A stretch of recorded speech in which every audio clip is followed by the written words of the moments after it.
Baiklah, kita lanjutkan untuk pembahasan kita pada kuadran ketiga, di mana letak sudutnya yang dibatasi antara 180 hingga 270 derajat. Dengan cara yang sama, kita buat sebuah jari-jari atau sisi miring, kemudian kita membuat segitiganya, dan alfanya, ya, jadi alfa di sini sama dengan alfa pada kuadran pertama nilainya. Lalu karena yang kita bahas adalah kuadran ketiga, maka sudut yang dimaksud adalah sudut beta. Jumlah dari sudut 180 kita jumlahkan dengan sudut alfa.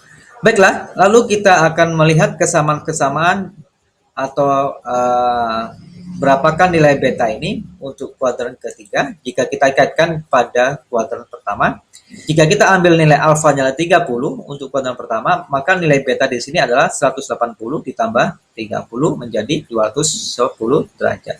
Sehingga 30 derajat di sini akan identik dengan 210 derajat pada kuadran ketiga.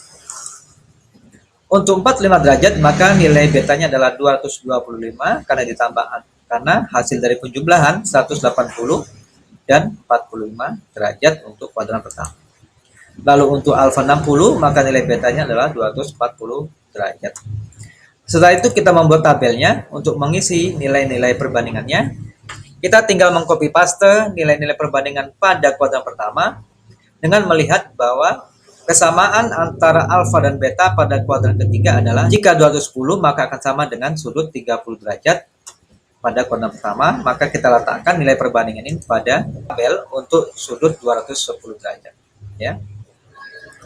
Kemudian untuk nilai plus dan minusnya, kita lihat dulu bahwa vektor daripada sin dan cos, ya, di sini adalah nilai sin kita hubungkan pada sumbu di depan alfa adalah negatif, maka di sini sin akan selalu bernilai negatif.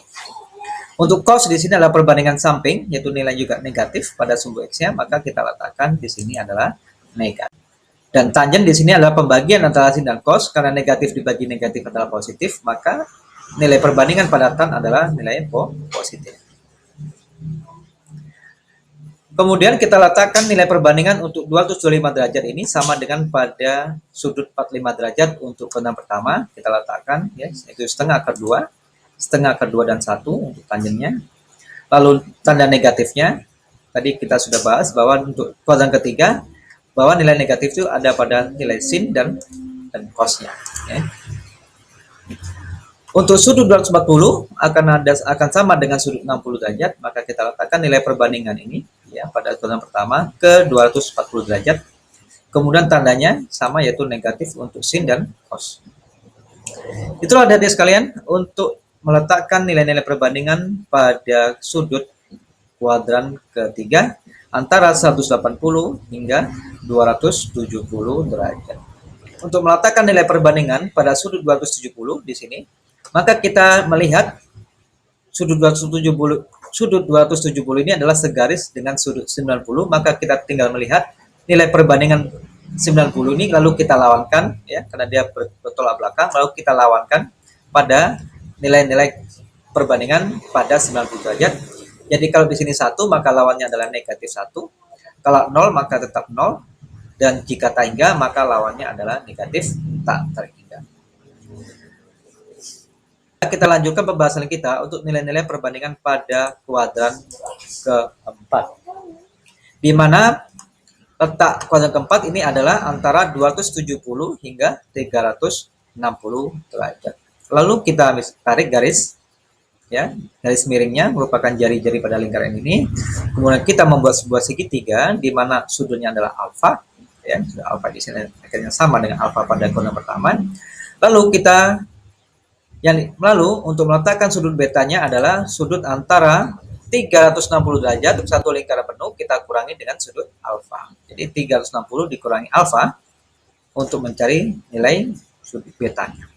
Misalkan alfanya adalah 60 derajat, maka beta sama dengan 360 kita kurangi 60 derajat sehingga sama dengan 300 derajat. Untuk alfa 45 maka nilai betanya 315. Untuk alfa 30 maka nilai betanya adalah 330 derajat. Lalu kita letakkan nilai-nilai perbandingan itu pada tabel. Untuk kuadran keempat yaitu 300, 315 hingga 330 atau hingga 360. Lalu kita tinjau di sini bahwa nilai-nilai perbandingan untuk sudut 300 derajat akan sama dengan nilai perbandingan pada 60. Ya, kita tinggal copy paste nilai sudut 60 derajat ini, yaitu setengah akar 3, setengah dan akar 3 kita letakkan pada sudut 300 derajat. Kemudian untuk tanda plus atau minus, ya, kita lihat di sini sinus di sini adalah garis di depan, ya, depan alfa sinus akan didapati nilai B-nya negatif atau pada Y negatif. Sehingga untuk sinus ini adalah negatif. Kemudian untuk cos, ya, cos itu adalah perbandingan di samping, itu pada X-nya, di mana X-nya positif, maka nilai cosnya adalah positif. Untuk tangen sendiri, kita tinggal membagi nilai negatif dibagi positif, maka hasilnya adalah negatif. Untuk sudut 315 akan sama dengan sudut 45, maka kita copy paste nilai perbandingan pada sudut 45 derajat ini, yaitu setengah akar 2, setengah akar 2, dan 1. Lalu tanda negatifnya kita letakkan pada sin dan tangennya. Tadi kita sudah bahas dari mana negatif, yaitu untuk sin dan tangennya. Untuk 330 derajat, di sini akan sama dengan 30 derajat, lalu kita letakkan nilai perbandingan. Kemudian tandanya kita berikan pada sin dan tangen. Untuk sudut 360 derajat, ini adalah sudut yang berhimpit dengan 0, artinya nilai perbandingan itu akan sama persis pada sudut 0 derajat, maka kita tinggal copy paste nilai 0, 1, dan 0 ini pada kuadran pertama, kita letakkan pada sudut 360 derajat. Itulah dari sekalian pembahasan nilai-nilai perbandingan di atas 90 derajat atau pada kuadran kedua, ketiga, dan keempat, di mana perbandingan itu tidak akan lepas dari kuadran pertama. Hanya saja di sini membedakan adalah negatif dan positif. Baiklah, kita lihat kesimpulannya bahwa nilai-nilai perbandingan dasar pada kuadran 1 dan 4, ya, di sini yaitu 0 derajat hingga 90 derajat. Ini adalah dasar yang sudah kita bahas di awal video sebelumnya. Kemudian untuk 120 derajat hingga 180 tadi kita sudah bahas, yaitu nilai perbandingan yang akan berulang. Hanya saja tanda negatifnya akan berada pada cos dan tangen. Untuk kuadran ketiga, ya, diduduki antara 210 hingga 240. Begitu juga untuk kuadran keempat, yaitu 300 hingga 330.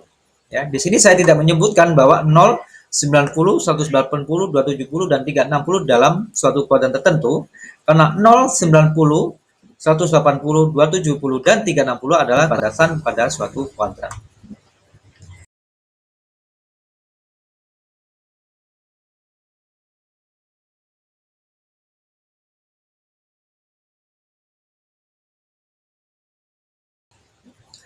Untuk kesimpulan yang kedua adalah kita akan mendapati perulangan nilai-nilai perbandingan untuk sudut istimewa berdasarkan kuadrat. Ya, tadi kita sudah hitung nilai-nilai perbandingan kesamaan-kesamaannya bahwa untuk 30 derajat akan memiliki kesamaan 150 untuk kuadran kedua, 210 untuk kuadran ketiga, dan 300 untuk kuadran keempat. Jadi kita lihat di sini, yaitu rumusnya, hubungannya adalah beta sama dengan 180 kurang alfa, dikurangi alfa untuk kuadran kedua, 180 tambah alfa untuk kuadran ketiga, dan 360 kurang alfa untuk kuadran keempat. Jika kita balik, ya, jika diketahui adalah betanya, maka untuk mencari alfanya, tinggal jika beta itu berada di kuadran kedua, maka alfanya adalah 180 dikurangi beta. Lalu untuk kuadran ketiga, alfa itu adalah beta dikurang 180. Dan kuadran keempat, alfa itu adalah 360 kita kurangi dengan beta. Dan yang terakhir, untuk menandakan nilai plus atau minus berdasarkan kuadran, nilai sin sendiri akan didapati nilai plus atau nilai positif pada kuadran pertama dan kedua, karena dihubungkan pada sumbu y-nya, ya. Jadi untuk nilai sin-nya akan selalu positif pada kuadran pertama dan kedua, dan negatif untuk kuadran ketiga dan keempat. Untuk nilai-nilai perbandingan cos-nya, nilai itu akan positif pada kuadran pertama dan keempat, dan negatif itu akan berada pada kuadran kedua dan ketiga untuk cos-nya, karena dihubungkan pada sumbu x. Dan yang terakhir, nilai pada tan-nya, bahwa nilai plus dan minus ini tergantung daripada pembagian sin dan cos-nya. Jika sin plus bagi plus tentu artinya plus, minus dengan bagi minus akhirnya juga tetap plus. Ya, jadi nilai plus di sini, nilai tan itu berada pada kuadran pertama dan kuadran ketiga, dan untuk yang negatif berada pada kuadran kedua dan kuadran keempat. Itu ada di sekalian pembahasan saya untuk mencari nilai-nilai sin, cos, dan tangent pada sudut-sudut istimewa dalam satu lingkaran penuh. Mohon maaf jika ada kekeliruan. Sekian, wassalamualaikum warahmatullahi wabarakatuh.